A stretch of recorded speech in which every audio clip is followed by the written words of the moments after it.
따라서 이방인도 말씀을 오늘 11장 1절을 읽어보면 유대에 있는 사도들과 형제들이 이방인들도 하나님의 말씀을 받았다함을 들었더니 오늘날 우리가 읽으면 문제될 게 없는 말씀인데 문제가 있는 것처럼 이야기를 이렇게 하고 있습니다. 뭐가 문제예요? 말씀이 유대인들에게만 주신 말씀이고 이방인은 말씀을 들으면 안 되나? 베드로가 무슨 얼마나 특별한 사람이길래 베드로가 고넬료의 집에 갔다가 왔는데 그걸 왜 이렇게 초대교회가 문제를 지금 삼고 있지? 세상에 비밀이 없잖아요. 베드로가 지금 고넬료의 집에 갔다 온 게 소문이 다 난 겁니다. 베드로라 할지라도 지금 이 문제에 대해서 지금 설명을 지금 해야 돼. 왜 그런 일을 했냐? 비난했다 그러잖아요. 비난. 베드로가 예루살렘에 올라갔을 때 할례자들이 비난해요. 베드로가 그 예루살렘에 있는 할례자들, 율법의 규정에 의해서 할례를 받은 사람들이 어떻게 무할례자의 집에 들어갔냐 그런 얘기입니다.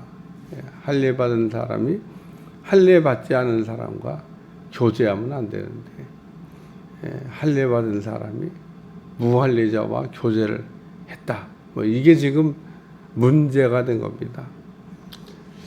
오늘 본문을 읽으면서 무슨 생각이 드냐면 아니 10장에서 그것도 길게 이야기를 지금 누가가 했는데 11장에서 똑같은 얘기를 또 합니다.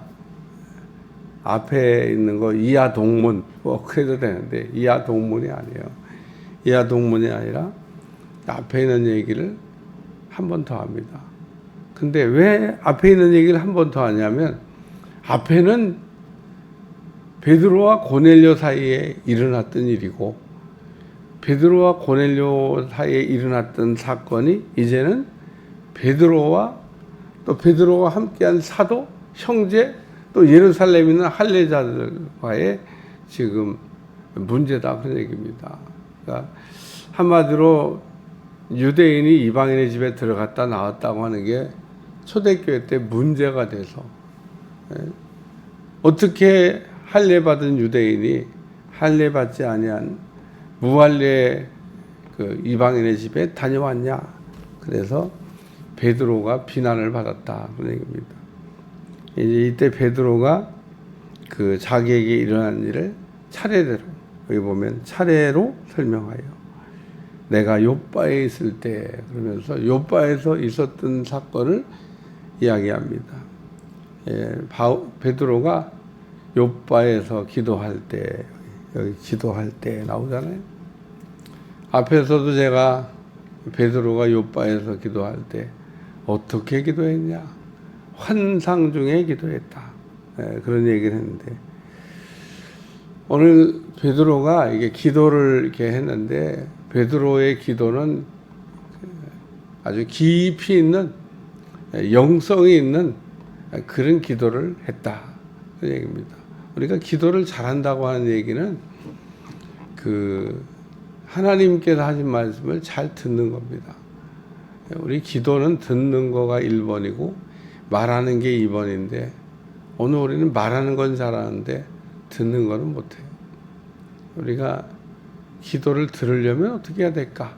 이런 생각을 한 번만 해봐도 답이 딱 떨어지는데 하나님이 하시는 말씀을 들으려면 어떻게 해야 들으려고 그러면 돼요. 들으려고 그러면 쉽게 얘기해서 하나님이 하신 얘기를 늘 들으려고 하는 들을 준비가 되어 있으면 그래서 성경을 읽으면 기도에 대한 그 가르침을 하나님이 하시는 내용이 나오는데 하나님이 이렇게 예를 들면 그 사무엘을 부르셔요. 사무엘아 이렇게 부르면 또 여기 쉽게 사도행전 그 9장에 나왔을 거예요.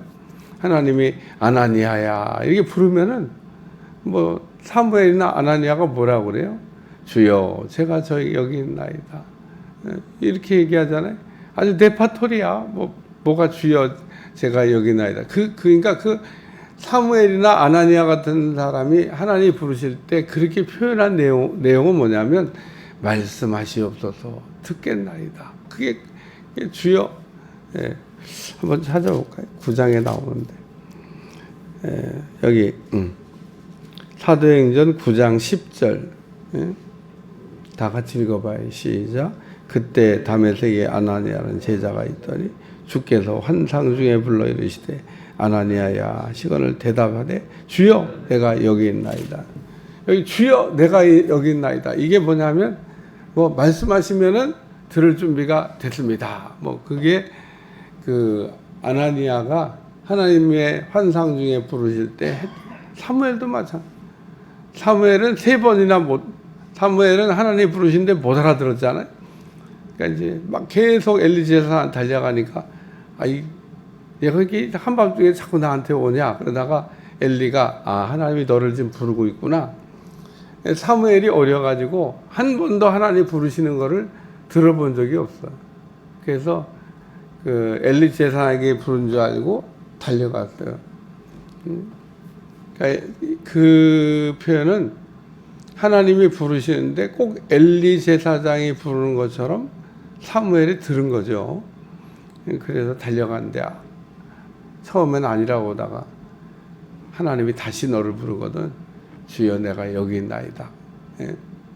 그러니까 들을 준비가 됐다. 무슨 말씀을 하든지 아멘으로 받겠다. 그렇게 하라고 가르칩니다. 그러니까 우리는 그 기도의 기본 자세를 기억하고 있어야 돼요. 저는 그럼 어떻게 하냐? 항상 기도할 때 그 안테나를 열어놔. 안테나 저는 어쨌든 그렇게 합니다. 이게 열어놔. 마음을 열린 것처럼 들을 준비를 하고 언제든지 말씀하시면 듣겠다 이런 생각을 하고 오픈해 놓고 그런 자세로 기도를 시작해요. 기도하다가 종종 하나님 이번에도 예를 들면 송구영신 예배 드리면서 신년 안수 축복 기도하는데 그런 거를 목사님은 어떻게 하시나? 뭘 어떻게 해요? 이제 아침부터 계속 기도를 하는 거죠. 오늘은 신년 이제 축복 안수 기도를 해야 되는데 어떻게 해야 될까요? 하는 방법도 수만 가지 있으니까. 그래서 하나님이 이번에는 이렇게 해라. 딱 지시가 내려왔어요. 그냥 시킨 대로 했죠. 하나도 안 힘들었어. 저는 간증이지만 내가 목회하는 일에 신년 축복 안수 기도를 이렇게 심한 드리고 한 적은 이렇게 심한 드리고 준 적도 있었겠죠. 근데 저는 내가 생각할 때 힘이 하나도 안 들었다. 안수 기도하면 굉장히 힘드는데 힘이 하나도 안 들었습니다.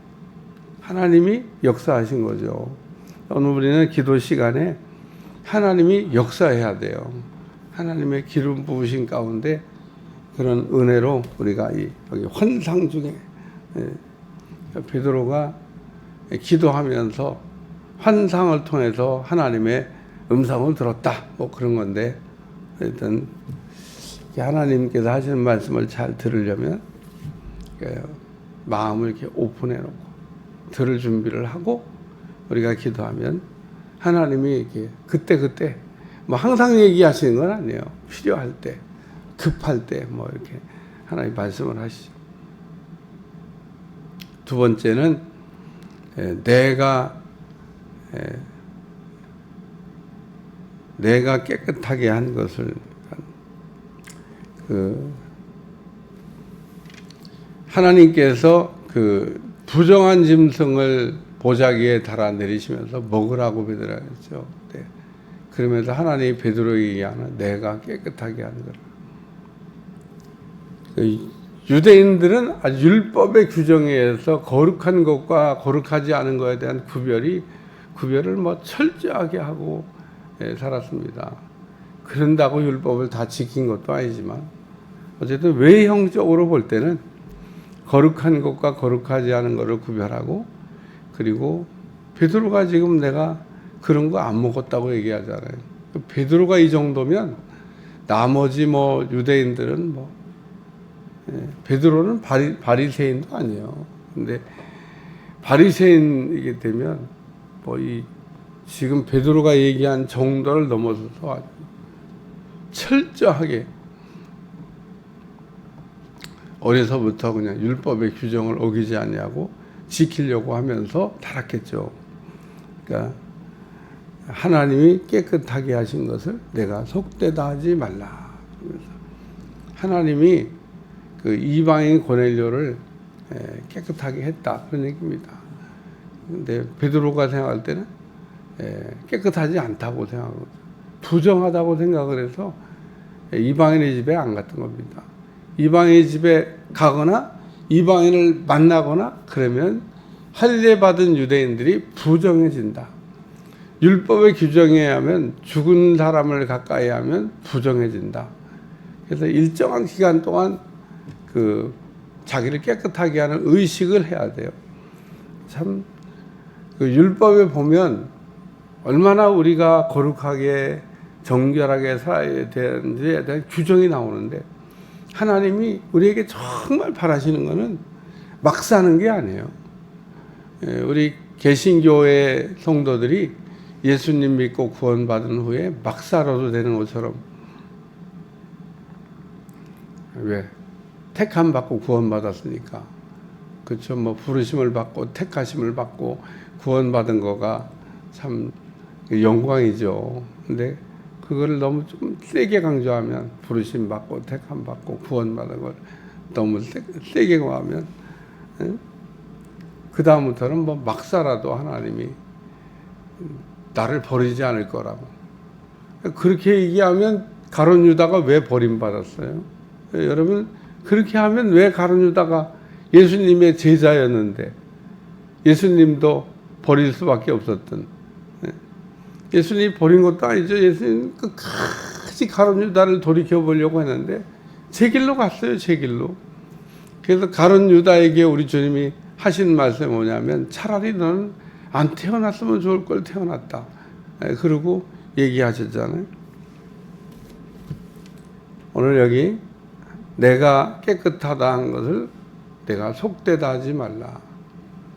하나님은 이렇게 속되다 하는 것도 깨끗하게 하실 수 있는, 하여튼 베드로에게 하나님이 하신 말씀이에요. 내가 깨끗하게 하는 것을 내가 속되다 하지 말라.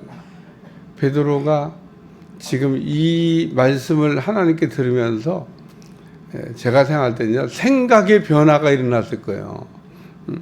그 전까지는 절대 갈 수 없다고 생각했는데 절대 갈 수 없다고 할 수 없다고 하는 일을 베드로가 하고 왔고 또 그런 일이 일어났잖아요. 그러니까 베드로에게는 절대 이런 일은 베드로 평생에 없을 거라고 생각했던 일이 일어났는데 그 일을 누가 했냐? 하나님이 하셨다는 겁니다. 오늘도 우리가 그래서 생각의 변화가, 패러다임의 변화가 언제 오냐? 그걸 우리가 깨달음이라 그래요. 베드로의 생각이 변화된 거죠. 이방인에게는 절대 안 간다 이러고 살았는데 이방인에게 절대 안 간다는 이 베드로의 생각이 깨진 겁니다. 그래서 베드로의 생각의 변화가 일어났어요. 오늘 우리도 고정관념이 많습니다. 편견이 많아요. 오늘 우리가 딱 선 그어놓고 이거는 아니야, 이건 이거야, 이렇게 우리가 편견과 또 선입견을 가지고 우리가 인생을 살고 있는데 참 쉽게 고치기가 어려워요. 우리의 고정관념, 편견, 또 우리의 어떤 고집 이런 것들이 뿔 자르듯이 딱 잘라지고 꺾어져야 되는데 우리가 그런 게 안 될 때가 있습니다. 베드로가 하나님의 음성을 들으면서 하나님이 깨끗하게 하신 것을 내가 속되다 하지 말라.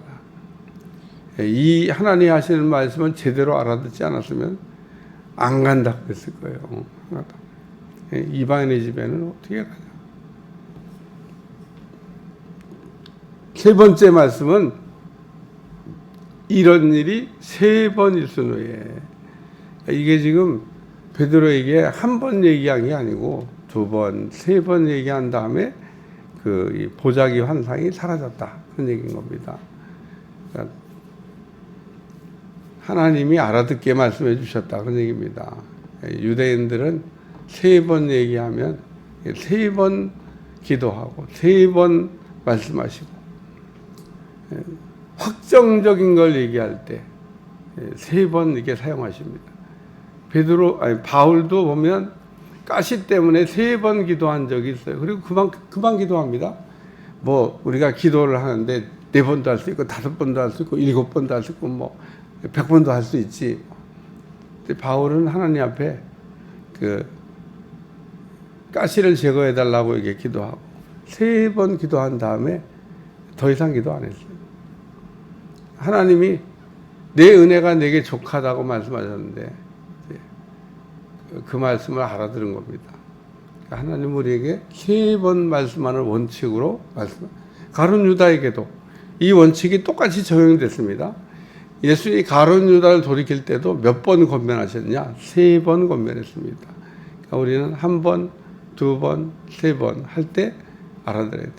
참 세상에도 이런 일이 있는데 아마 뭐 기독교 정신에서 나오지 않았을까 이런 생각을 해봅니다. 나이아가라 폭포에 가면은 거기 이렇게 상류에서 이게 하류 상류에 올라가면 그냥 호수 같대요.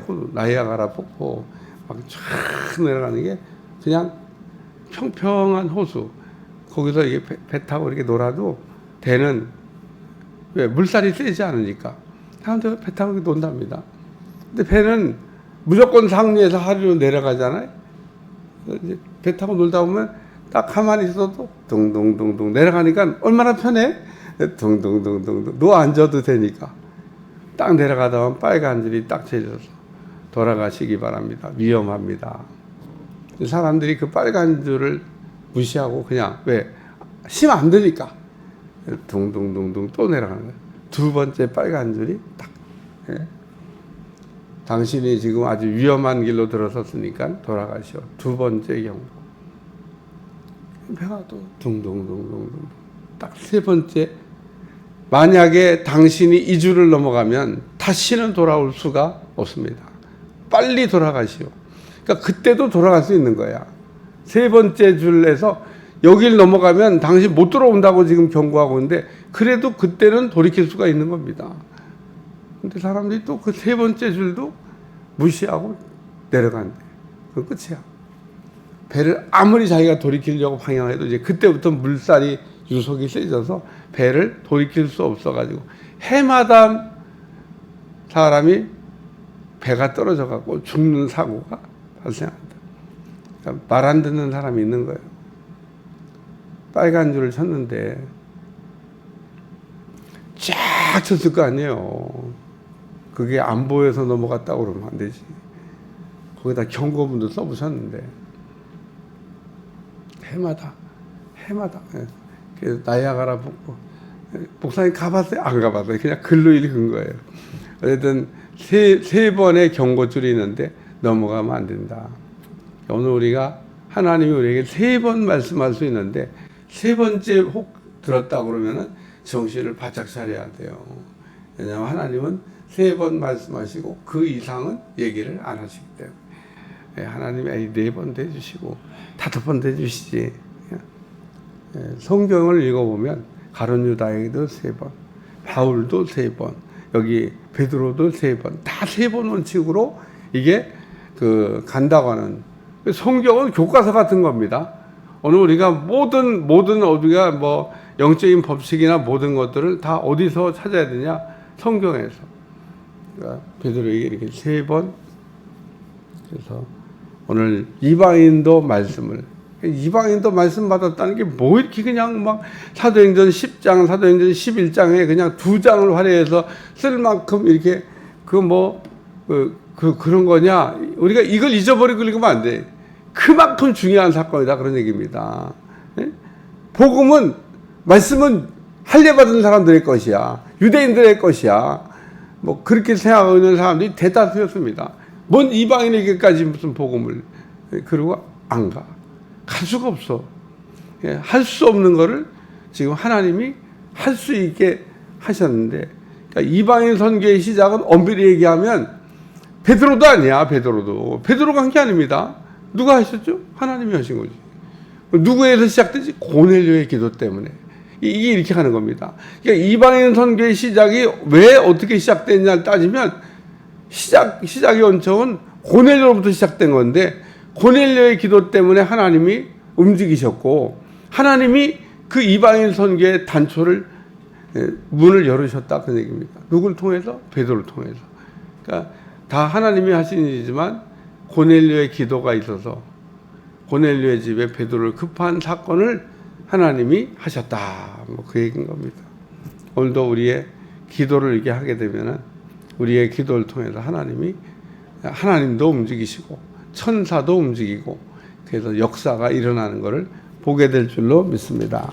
기도하겠습니다. 하나님, 오늘도 이방인도 오늘 이방인에게도 말씀이 전해지고 성령의 역사가 일어나는 게 당연한 겁니다. 오늘도 우리가 땅끝까지 복음을 전하게 도와주시고, 복음이 전해지는 곳마다 성령의 역사가 일어나도록 도와주시고 역사해 주옵소서. 우리 성광교회가 세계 최초의 선교사를 파송해 놨는데, 그곳에서 성령의 역사가 강력하게 일어나게 하시고 변화의 역사가 일어나도록 축복해 주옵소서. 예수님의 이름으로 간절히 기도하옵나이다. 아멘.